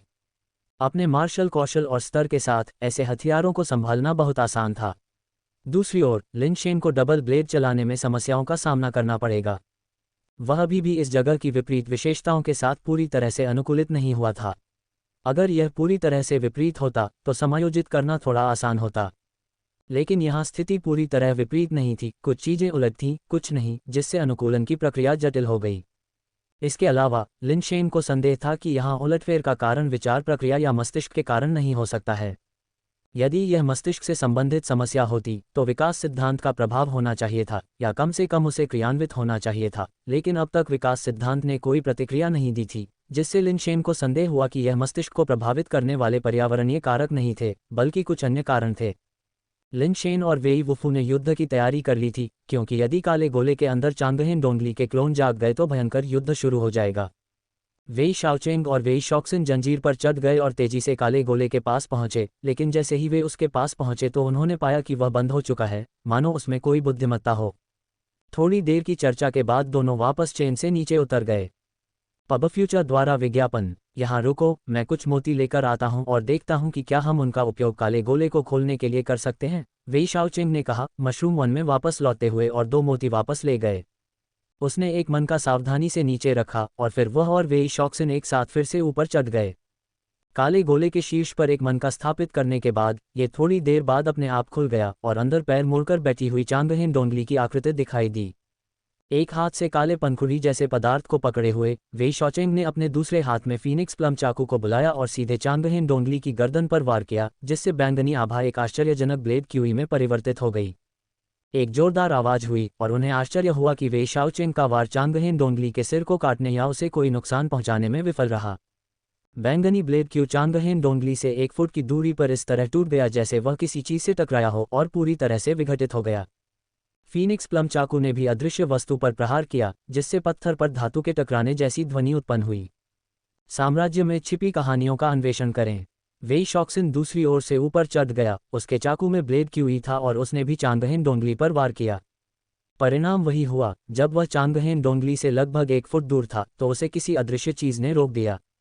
दोनों ने दांत पीसकर चांगहेन डोंगली पर अलग अलग दिशाओं से हमला किया, लेकिन उन्हें पता चला कि चांगहेन डोंगली के शरीर के चारों ओर एक अदृश्य कवच लगा हुआ था जो सभी हमलों को रोक रहा था। आधे दिन तक बिना किसी सफलता के ढाल पर हमला करने के बाद दोनों केवल हताश होकर ऊपर से नीचे आ सके। वेई शॉक्सिन ने भौहें सिकोड़ते हुए कहा, यदि हम ढाल को नहीं तोड़ सकते तो ये थोड़ी परेशानी वाली बात होगी। लिन शेन ने कहा, यह पूरी तरह से बुरी खबर नहीं है। कम से कम हम इस बात को लेकर निश्चिंत हो सकते हैं कि चांगहेन डोंगली के ये क्लोन अभी काले क्षेत्र से बाहर नहीं जा सकते।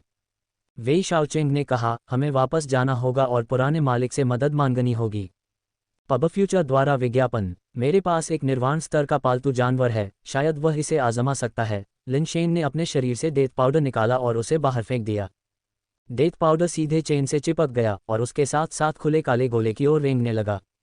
आप निर्वाण स्तर के पालतू जानवर को कैसे सक्रिय कर सकते हैं?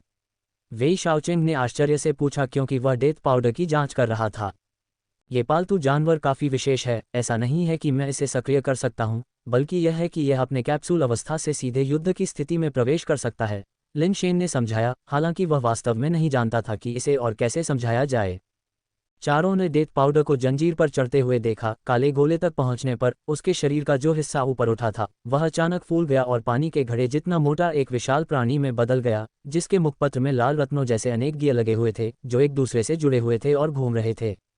डेथ पाउडर ने सीधे नीचे की ओर काट लिया, लेकिन गियर्स को अदृश्य ढाल द्वारा अवरुद्ध कर दिया गया, जिससे उनके आपस में टकराने से चिंगारी उत्पन्न हुई तथा एक भयावह ध्वनि उत्पन्न हुई। डेथ पाउडर के शारीरिक गुण की ताकत के बावजूद यह अदृश्य कवच को भेद नहीं सका और इसका विशाल मुखपत्र बाहर से अवरुद्ध था। जैसे ही सभी लोग कुछ हद तक निराश हो रहे थे, उन्होंने डेथ पाउडर के मुंह से एक भयावह लाल चमक निकलती देखी। लगभग अविनाशी अदृश्य ढाल चमकते लाल गियरों द्वारा तुरंत टुकड़े टुकड़े हो गई।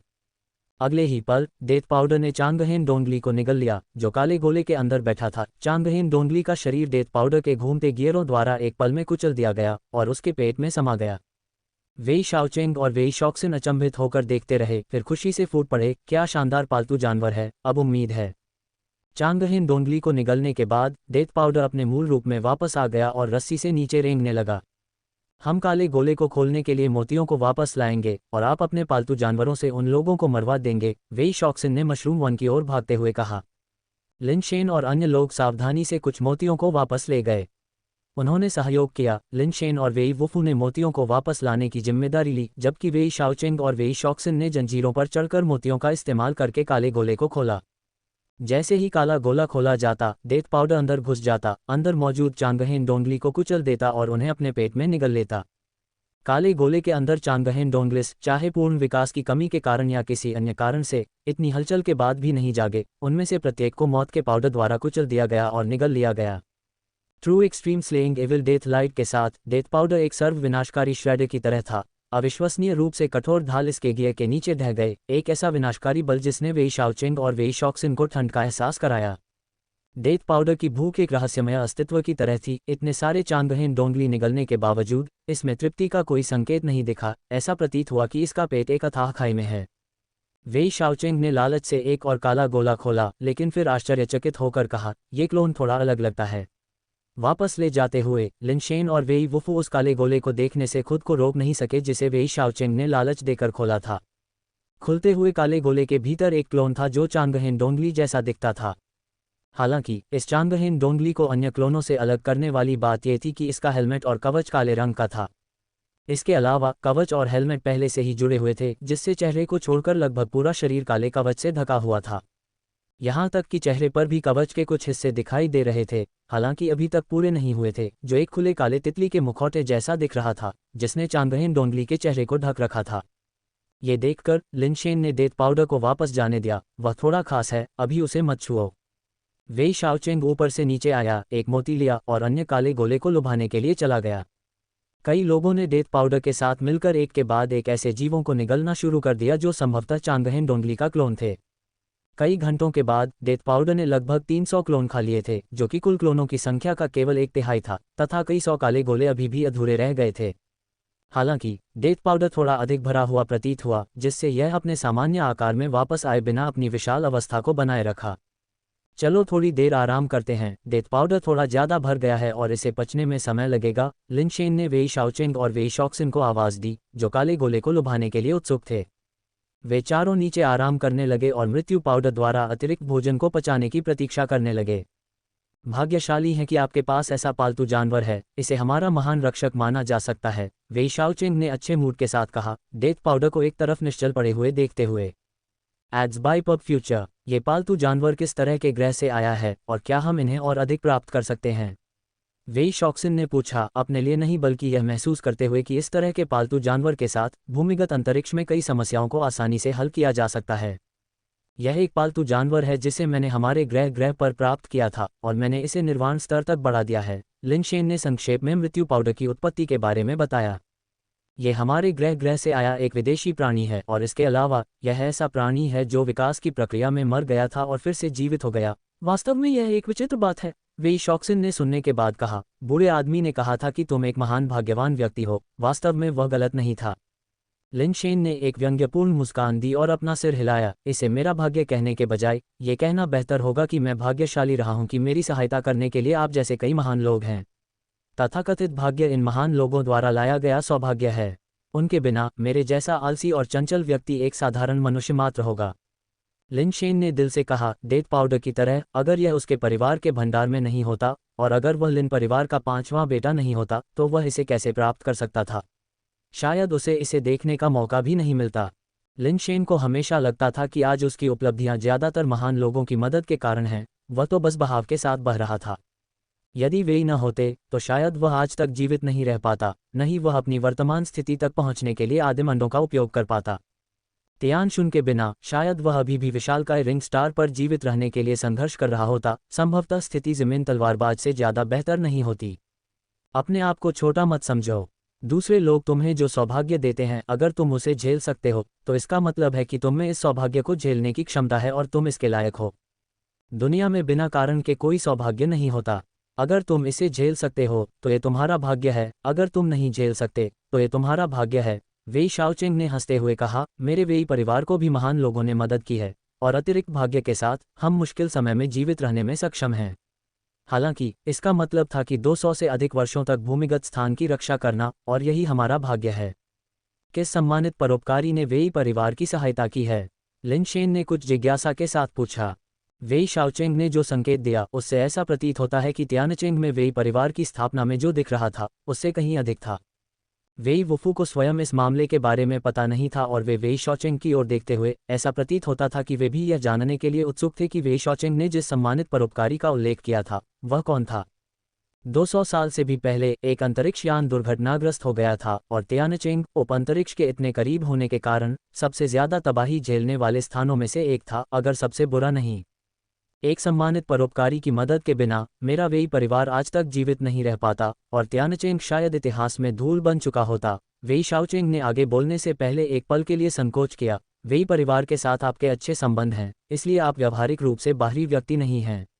आपको बताने में कोई बुराई नहीं है, लेकिन ये सबसे अच्छा है कि यह बात बाहर न आए। Ads by pub future. Lin Shen ने उत्सुकता से सिर हिलाया। उसे ऐसे रहस्य सुनना पसंद था जो बाहरी लोगों के लिए नहीं थे। ये कहानी वास्तव में आपके बड़े भाई लिन ज़ोंगजेंग से शुरू होती है, वेई शाओचेंग ने कहा, जिससे लिन शेन कुछ हद तक स्तब्ध रह गए। मेरा भाई 200 साल पहले हुई किसी घटना में कैसे शामिल हो सकता है? लिन शेन ने आश्चर्य से पूछा। बेशक एक संबंध है, बस मेरी बात धीरे से सुनो। वेई शाओचेंग मुस्कुराया। जब मिस्टर लिन ज़ोंगजेंग तियानचेंग आए तो उन्होंने हमारे वेई परिवार से आपकी पूरी तरह से रक्षा करने के लिए कहा। क्या आप जानते हैं कि भले ही हमारा वेई परिवार आमतौर पर तियानचेंग के बाहर के मामलों से निपटता नहीं है, फिर भी हमने आपकी सुरक्षा के लिए तियानचेंग से वुफू को भेजा। क्या ये वेई परिवार के सम्मानित उपकारकर्ता से संबंधित हो सकता है? मुझे मत बताओ कि जिस सम्मानित उपकारकर्ता के बारे में तुम बात कर रहे हो वह हमारे लिन परिवार के पूर्वजों से संबंधित है। लिन शेन की आंखें अविश्वास में चौड़ी हो गईं जब उसने पूछा। एक बार वह इस बात से हैरान था कि वेई वुफू अपने भाई की रक्षा के लिए उसके निमंत्रण को क्यों स्वीकार करेगा, भले ही उसे अपनी जान जोखिम में डालनी पड़े। एम्पायर पर और अधिक जानकारी प्राप्त करें। वेई वुफू के साथ अधिक समय बिताने के बाद उसे पता चल गया कि वेई वुफू ऐसे ही व्यक्ति हैं, लेकिन वह अभी भी यह जानने को उत्सुक था कि वेई वुफू उनके बड़े भाई को कैसे जानते हैं। लिन शेन ने वेई वुफू से इस सवाल के बारे में पूछा था, लेकिन वेई वुफू ने उसे कोई जवाब नहीं दिया था। आज ही उसे अंततः समझ में आया कि उसके बड़े भाई और वेई वुफू वास्तव में एक दूसरे से अच्छी तरह परिचित नहीं थे। ये वेई परिवार ही था जिसने वेई वुफू को उसकी रक्षा के लिए भेजा था। लिन शेन ने मन ही मन सोचा, क्या ऐसा हो सकता है कि लिन परिवार से मेरे पूर्वज इतने प्रभावशाली थे कि कभी तियानचेंग में वेई परिवार के सम्मानित उपकार करता रहे हों? ऐसा नहीं होना चाहिए। वेई शाओचेंग ने लिन शेन की कल्पना को बाधित करते हुए कहा, हमारे वेई परिवार के सम्मानित उपकारकर्ता का उपनाम जियांग है और आप लिन हैं। भले ही हम पौराणिक युग में वापस जाएं, जियांग और लिन एक ही उपनाम के नहीं थे। तो फिर मेरे बड़े भाई इस आदरणीय परोपकारी श्री जियांग के साथ कैसे जुड़ गए? लिन शेन ने उत्सुकता से पूछा। एक पल के लिए विचार करने के बाद वेई शाओचेंग ने कहा, ये मुझे नहीं पता। श्री लिन ज़ोंगजेंग उस सम्मानित परोपकारी से एक टोकन लेकर तियानचेंग आए थे और हमारे वेई परिवार से आपकी पूरी तरह से रक्षा करने का अनुरोध किया था। उस समय हमारा वेई परिवार उपस्थान की रक्षा करने में अभिभूत था और वास्तव में आपकी रक्षा के लिए किसी को भी नहीं छोड़ सकता था। हमारे पास कोई विकल्प नहीं था सिवाय इसके कि वुफू, जो मनुष्यों के बीच चलने के लिए सबसे अयोग्य था, मानव दुनिया में वेई परिवार का दूत बन जाए, डाकबट बेस पर जाए और आपकी भलाई सुनिश्चित करे। ये कर्म के उस ऋण को चुकाने का एक तरीका था। वेई शाओचेंग ने आगे कहा, बाहरी लोग सोचते हैं कि हमारे वेई परिवार का बैंगनी क्यू फीनिक्स मंत्र ब्रह्मांड में प्रवेश करने के बाद प्राप्त हुआ था, लेकिन वास्तव में ऐसा नहीं है। वास्तव में हमने अंतरिक्ष यान दुर्घटना से पहले बैंगनी क्यू फीनिक्स मंत्र प्राप्त किया था और यह मंत्र जियांग उपनाम वाले उस सम्मानित परोपकारी से आया था।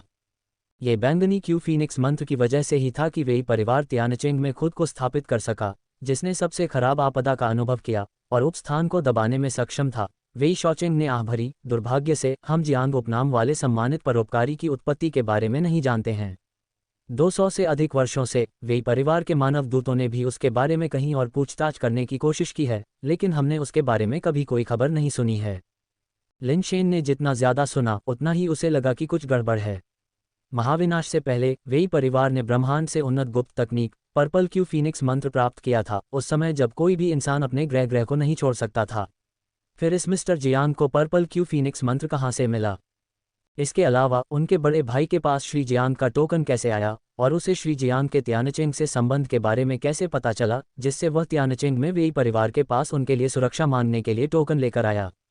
शेन ने जियांग उपनाम वाले कुछ कुलीन लोगों और अपने तीसरे भाई के बारे में पूछा, लेकिन दुर्भाग्य से वेई शाओचेंग और वेई चेंगक्सिन को केवल इतना ही पता था और वे कोई उपयोगी जानकारी देने में असमर्थ थे। डेथ पाउडर अभी भी पूरी तरह से पचा नहीं था।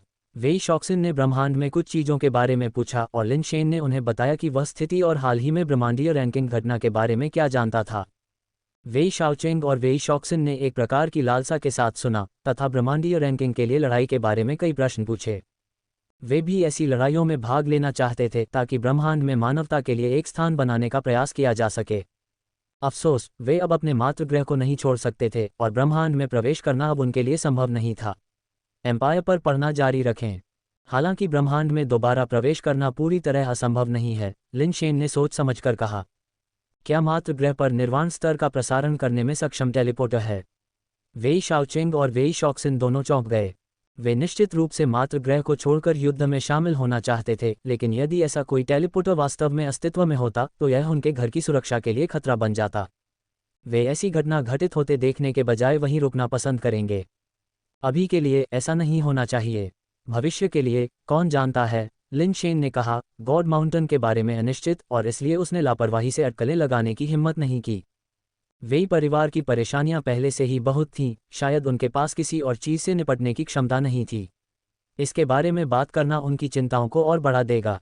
Ads by pub future. Death powder ने अपनी ताकत वापस पा ली। उन चारों ने एक बार फिर डेथ पाउडर के साथ मिलकर चांगहेन डोंगली के क्लोनों को खा लिया और काले गोले के अंदर क्लोनों की संख्या कम होती जा रही थी। 20 घंटे से अधिक के प्रयास के बाद वे अधिकांश काले गोले खोलने में सफल रहे तथा अंदर के क्लोनों को खा गए तथा केवल काले कवच में मौजूद क्लोन ही अछूता रह गया। लिन शेन ने काले कवच में क्लोन को खाने के लिए तैयार होने से पहले डेथ पाउडर को थोड़ी देर आराम करने दिया। वेई शाओचेंग मोती लेकर आगे बढ़ा और काले गोले को खोलने के लिए उकसाया। डेथ पाउडर ने गोले के चारों ओर कुंडल बना लिए और जैसे ही उसने काले कवच वाले क्लोन को काटने के लिए अपना मुंह खोला, उसका अगला सिरा बड़ा हो गया। अदृश्य ढाल टूट गई और जैसे ही डेथ पाउडर गोले के अंदर पैर मोड़कर बैठे क्लोन को निगलने वाला था, उसका रूप अचानक जम गया। लिन शेन की पुतलियां तेजी से सिकुड़ गईं। उसने देखा कि काले कवच वाला क्लोन एक हाथ ऊपर उठाकर हथेली ऊपर की ओर करके डेथ पाउडर के मुंह के नीचे के हिस्से को सहारा दे रहा है और डेथ पाउडर के सिर को बलपूर्वक ऊपर उठाए हुए है ताकि वह क्लोन को नीचे न गिराए और उसे निगल न जाए। उस क्लोन में सचमुच कोई समस्या है, वेई शॉक्सिन ने कहा। धमाका। दर्शकों ने केवल ये देखा कि अपनी हथेली के एक जोरदार धक्के से काले कवच वाले क्लोन ने डेथ पाउडर के शरीर को हवा में उछाल दिया, जिससे वह जंजीर से अलग हो गया और नीचे गिर गया। हालांकि डेथ पाउडर में उड़ने की क्षमता थी, लेकिन भूमिगत स्थान में उड़ान विरोधी प्रतिबंध था। हवा में उड़ने में असमर्थ डेथ पाउडर सीधे जमीन पर गिर गया, जिससे एक बड़ा गड्ढा बन गया और पूरी घाटी एक पल के लिए कांप उठी। वेई शाओचेंग एक हाथ से चेन पर और दूसरे हाथ से फीनिक्स प्लम चाकू को बुलाते हुए काले गोले के बगल में खड़े थे। उन्होंने गोले के अंदर काले बख्तरबंद क्लोन की ओर बैंगनी ब्लेड क्यूई की एक धार भेजी। बैंगनी ब्लेड क्यूई एक बैंगनी क्यूई फीनिक्स में बदल गया। ब्लेड के गाने और फीनिक्स के रोने की आवाज़ के साथ एक पल में काले बख्तरबंद क्लोन तक पहुंच गया। काले कवच वाले क्लोन के उठे हुए हाथ ने हल्के से दबाव डाला और फीनिक्स ब्लेड क्यूई के संपर्क में आने पर दुर्जय ब्लेड क्यूई उसके हाथ में धुएं की तरह फैल गया और शून्य में विलीन हो गया। Ads by pub future. Lin Shen ने जल्दी से डेथ पाउडर को पूंछ से पकड़ लिया और उसे भाले के आकार में खींच लिया, काले गोले की ओर अपना सिर घुमाते हुए। इससे पहले कि वह दोबारा हमला कर पाता, गोले के भीतर का काले कवच वाला क्लोन बिना किसी निशान के गायब हो चुका था। धप। लिन शेन और अन्य लोगों ने जब अपना सिर घुमाया तो एक जोरदार आवाज गूंजी। उन्होंने देखा कि काले कवच वाला क्लोन उनके सामने जमीन पर उतर रहा है और उसके पैरों के नीचे की जमीन मकड़ी के जाले की तरह फट रही है। उसकी काली मिश्रित आंखें लिन शेन के हाथ में रखे डेथ पाउडर पर ठंडी निगाह से टिकी हुई थीं। तुम कौन हो? तुम मुझे क्यों मारना चाहते हो? काले कवच वाले क्लोन ने अचानक पूछा। उसके सवाल ने लिन शेन और उसके साथियों को हैरान कर दिया। उसे क्यों मारा जाए, यह एक आसान सवाल लग रहा था, लेकिन जब जवाब देने की बारी आई तो उन्हें समझ नहीं आया कि शुरुआत कहाँ से करें। क्या तुम जानते हो कि तुम कौन हो? लिन शेन ने काले कवच वाले क्लोन को घूरते हुए पूछा। बेशक, मुझे पता है कि मैं कौन हूँ। काले कवच वाले क्लोन ने लिन शेन का मतलब नहीं समझा और भौहें सिकुड़ते हुए कहा, क्या तुम जानते हो कि मैं कौन हूँ? आप चांगेन डोंगली हैं, लिन शेन ने उत्तर दिया। काले कवच वाले क्लोन की डरावनी मिश्रित आंखों ने लिन शेन का निरीक्षण किया और कहा, ऐसा लगता है कि तुम्हें सही व्यक्ति मिल गया है। तुम मुझे क्यों मारना चाहते हो?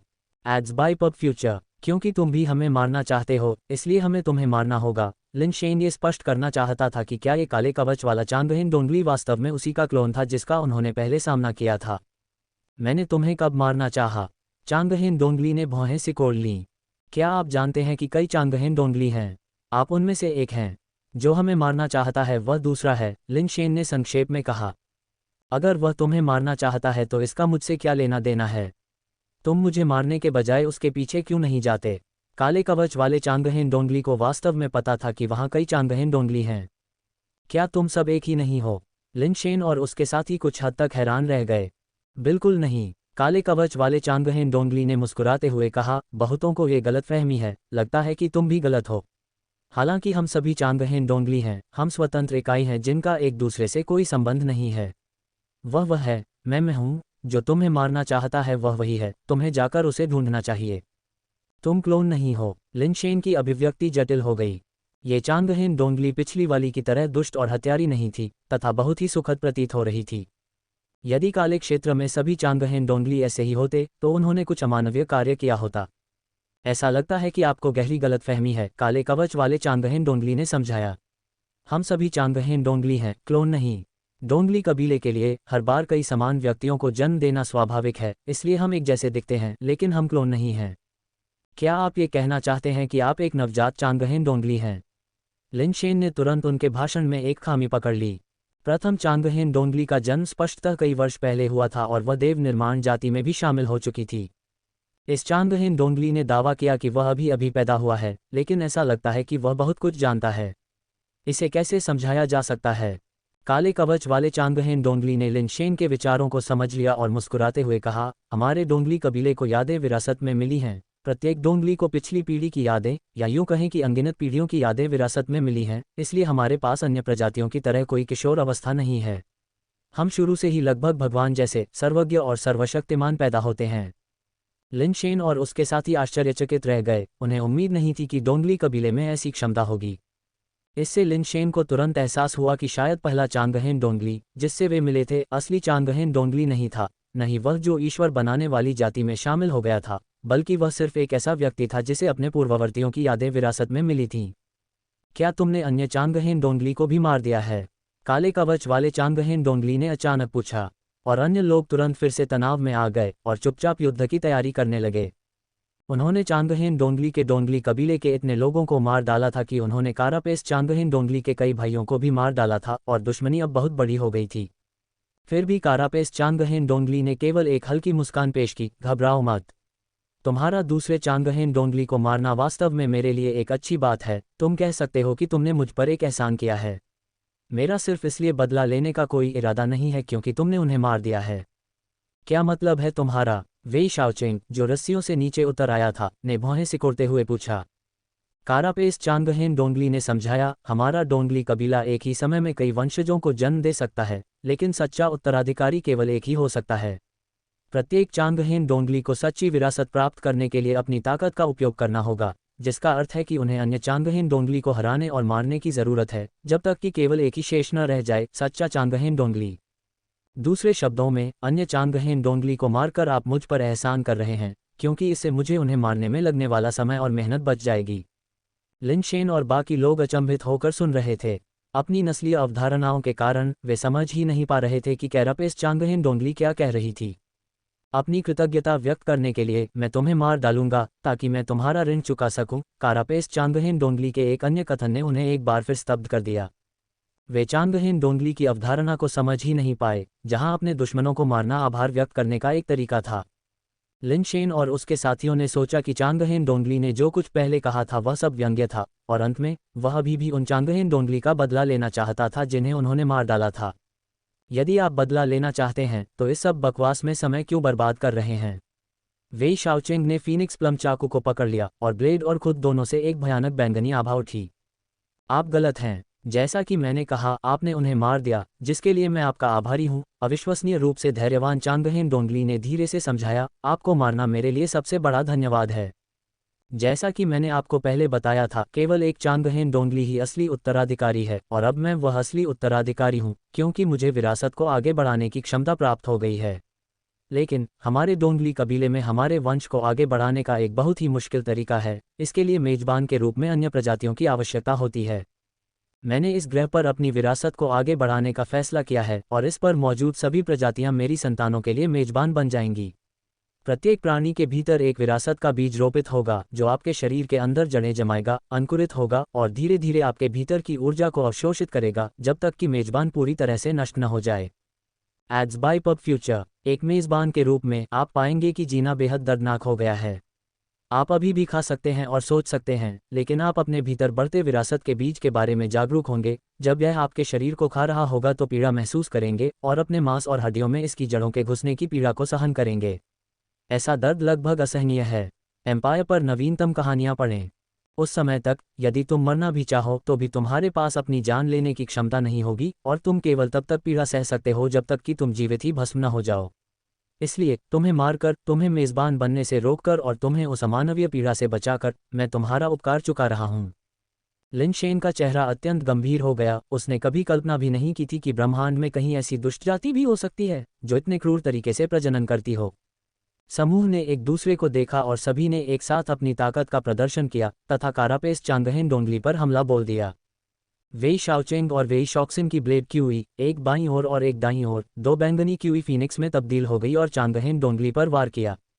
लिन शेन के हाथ में मृत्यु पाउडर भी चांगहेन डोंगली पर एक भाले की तरह था, जिसके भाले की नोक से प्रकाश की एक बैंगनी किरण निकल रही थी, जो अविश्वसनीय गति से आगे बढ़ते हुए वेई शॉचेंग और वेई शॉक्सिन के फीनिक्स ब्लेड क्यूई से पहले ही कैरापेस चांगहेन डोंगली तक पहुंच गई। कवचाधारी चांगहेन डोंगली ने एक हाथ उठाया और डेथ पाउडर द्वारा छोड़े गए true extreme slaying evil death light की किरण का सामना करते हुए प्रकाश की एक काली किरण चलाई। अंतरिक्ष में काली और लाल प्रकाश किरणों के टकराव के परिणामस्वरूप परस्पर विनाश हुआ तथा किसी को भी कोई लाभ नहीं हुआ। उसके दूसरे हाथ ने बारी बारी से हथेलियां और बैकहैंड्स को फीनिक्स ब्लेड क्यूई पर मारा। एक के बाद एक उसने ब्लेड क्यूई को धुएं की तरह बिखेर दिया। ऐसा लग रहा था मानो वेई शाओचेंग और उनकी टीम ने जो कुछ काटा था वह आश्चर्यजनक बैंगनी गहन क्यूई नहीं था, बल्कि महज धुंध का एक झोंका था। हर कोई बहुत हैरान था। काले कवच वाला ये चांगहेन डोंगली उससे भी ज्यादा शक्तिशाली था, जिसके साथ उन्होंने पहले लड़ाई की थी, और वह भी बहुत मामूली अंतर से नहीं। लिन शेन ने तुरंत डेथ पाउडर फेंका, जो लाल बत्ती के पीछे पीछे चांगहेन डोंगली की ओर बढ़ा। वेई शाओचेंग और वेई शॉक्सिन भी आगे बढ़े और डेथ पाउडर के साथ चांगहेन डोंगली पर हमला किया। डेथ पाउडर दो निर्वाण स्तर के शक्तिशाली लोगों के साथ आश्चर्यजनक रूप से चांगहेन डोंगली के खिलाफ बढ़त हासिल करने में असमर्थ रहे। चांगहेन डोंगली वहीं खड़ा था, एक हाथ से डेथ पाउडर संभाल रहा था और दूसरे हाथ से वेई शाओचेंग और उसकी टीम संभाल रही थी। उसके पैर बिना हिले उनके सभी हमलों को रोक रहे थे। Ads by pub future. Lin Shen ने पहले से ही इनहेरिटेंस फैन को बुला लिया था और वह बार बार चांगहेन डोंगली की ओर पंखा झल रहा था, जिसमें स्वे स्टाइल और फोल्डिंग स्टाइल दोनों सक्रिय थे, क्योंकि रहस्यमय प्रकाश पैटर्न चांगहेन डोंगली पर उतर आया था। वेई वुफू ने भी सफेद वस्त्र जीवन आधार धारण कर लिया था, उनके चारों ओर एक अदृश्य आभा फैल रही थी, उनका वस्त्र बिना किसी हवा के हिल रहा था। वे आगे नहीं बढ़े क्योंकि उनकी गति निर्वाण स्तर की लड़ाई की तीव्रता के अनुरूप नहीं थी। आगे तेजी से बढ़ना मदद के बजाय बाधा बन सकता था।